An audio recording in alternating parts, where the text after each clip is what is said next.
ጤና ይስጥልን አድማጮች፣ ይህ ሆርን አፌርስ ሚዲያ ነው። የሰዓቱን አጫጭር ዋና ዋና ዜናዎች እናሰማለን።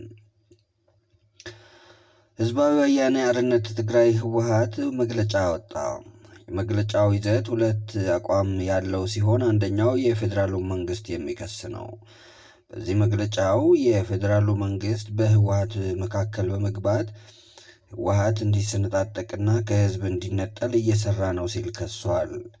በዚህም እንደ ማሳያ ያቀረበው ከህወሓት ተገንጥሎ በሐራ መሬት በሚል በአፋር ክልል የመሸገውን ኃይል በመጥቀስ ይህ ኃይል በአንድ ሉዓላዊ ክልል በአፋር በመገኘቱና በአፋር ክልልም ሆነ በፌዴራል መንግስቱ ይሁንታ ተሰጥቶት ነፃ እንቅስቃሴ እያደረገ መሆኑን እንደ ማሳያ አቅርበዋል።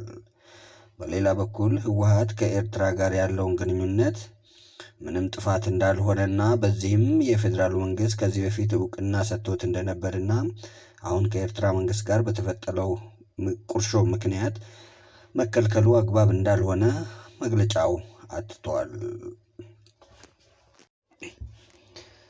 የኤርትራ ጦር በቡሬ ግንባር ወደ ቡሬ መጠጋቱ ተሰማ።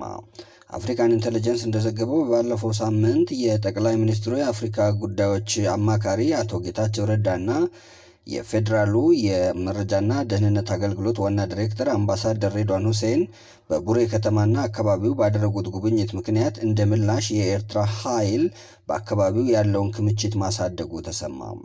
አፍሪካን ኢንተለጀንስ በአካባቢው የሚገኙትን ነዋሪዎችን በማነጋገር እንደዘገበው ይህ የሁለቱ ሀገራት ስጋት ከጊዜ ወደ ጊዜ እየጨመረ በመምጣቱ የጦርነቱን አይቀሬነት የሚያሳዩ ብዙ ማሳያዎች እየታዩ ነው ብለዋል።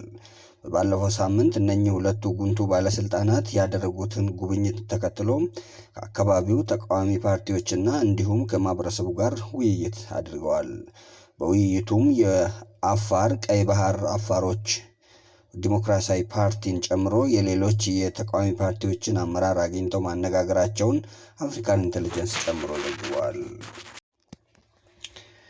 የክሬምሊን ቃል አቀባይ ዲሚትሪ ፔስኮቭ በትላንትናው ዕለት ፕሬዝዳንት ዶናልድ ትራምፕ ከፑቲን ጋር የያዙትን ቀጠሮ መሰረዛቸው ከዚህ በኋላ ከፑቲን ጋር አለመነጋገር ማለት አይደለም ብለዋል። ፕሬዝዳንት ዶናልድ ትራምፕ በትላንትናው ዕለት በቡዳፔስት ከፕሬዝዳንት ፑቲን ጋር ለመነጋገር የተያዘው ቀጠሮ መሰረዙንና የቀጠሮ አላስፈላጊነት ይታየኛል በማለት በትዊተር ገጻቸው መጻፋቸው ይታወሳል። ዲሚትሪ ፔስኮቭ የክሬምሊን ቃል አቀባይ በዛሬው ዕለት ለጋዜጠኞች በሰጡት መግለጫ ይህ ማለት አሉ ፔስኮቭ የቡዳፔስቱ ቀጠሮ መሰረዙን እንጂ ከዚህ በኋላ የመነጋገር እድል ዝግ ነው ማለት አይደለም ብለዋል።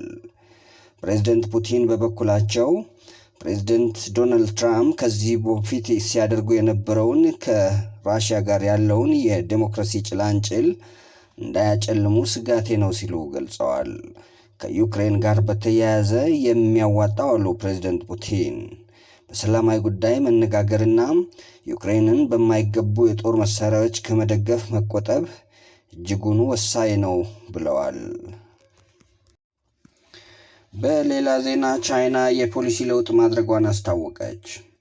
የቻይና ህዝባዊ ሪፐብሊክ ፕሬዝዳንት ሺ ጂንፒንግ በዛሬው ዕለት እንደተናገሩት ሀገራቸው ከአሜሪካን ጋር በገቡት የንግድ ጦርነት ምክንያት አንዳንድ የፖሊሲ ለውጦችን አድርገዋል ብለዋል። በዚህም መሰረት በሀገር ውስጥ የሚመረቱ ምርቶች ለሀገር ውስጥ ተጠቃሚ የሚውሉበትን ምቹ ሁኔታ እያፈላለግን ነው ብለዋል።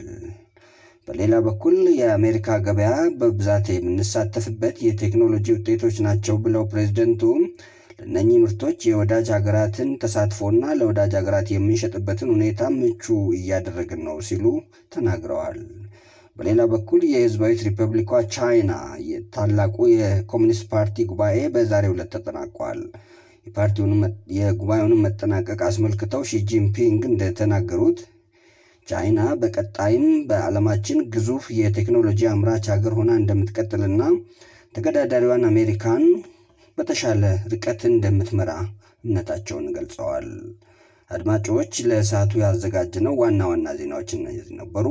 በቀጣይ እስክንገናኝ ቸርን ሰንብቱ።